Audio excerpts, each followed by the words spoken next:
ನೋಡಿ, ಚರ್ಚೆ ನಡೀತಾ ಇರ್ತಕ್ಕಂಥದ್ದು 3 ಜನ DCM ಮಾಡಬೇಕು ಅನ್ನೋದು ಮುಖ್ಯ ಅಲ್ಲ.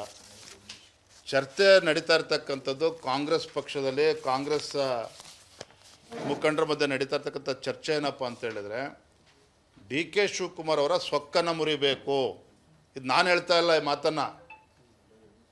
ಕಾಂಗ್ರೆಸ್ ಪಕ್ಷದಲ್ಲಿ ಸರ್ಕಾರದಲ್ಲಿರ್ತಕ್ಕಂಥ ಮಂತ್ರಿಗಳು ಆದಿಯಾಗಿ ಕಾಂಗ್ರೆಸ್ ಪಕ್ಷದ ಮುಖಂಡರಲ್ಲಿ ಇವತ್ತು ಚರ್ಚೆ ನಡೀತಾ ಇರ್ತಕ್ಕಂಥದ್ದು. ಹಾಗಿದ್ದರೂ DK ಸುರೇಶನ ಸೋಲ್ಸಾಗಿದೆ ಲೋಕಸಭಾ ಚುನಾವಣೆಯಲ್ಲಿ. DK ಶಿವಕುಮಾರ್ ಅವರ ಸೊಕ್ಕನ್ನು ಮುರಿಬೇಕು. ಹೇಗೆ ಮುರಿಬೇಕು? ಕನಿಷ್ಠ 3-4 ಜನ ಉಪಮುಖ್ಯಮಂತ್ರಿಗಳನ್ನು ಮಾಡಿದ್ರೆ ಅವ್ರು ಸೊಕ್ಕು ಮುರಿದಂತಾಗ್ತದೆ, ಅವರ ಆರ್ಭಟ ಕಡಿಮೆ ಆಗ್ತದೆ.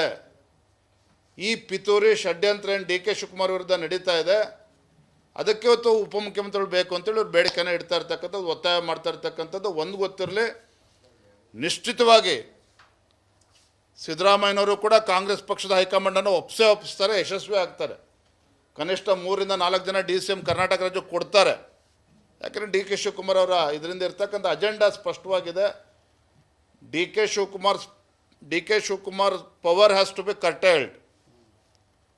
Hence Congress leaders are demanding 3 to 4 deputy chief minister for Karnataka. I am 100% sure and confident that they will convince their high command and they will ensure that Congress Karnataka gets 3 or 4 more deputy chief ministers.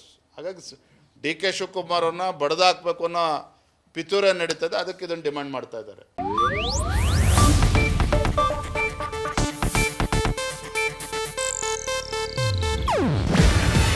ಇದು Asianet news network ಪ್ರಸ್ತುತಿ.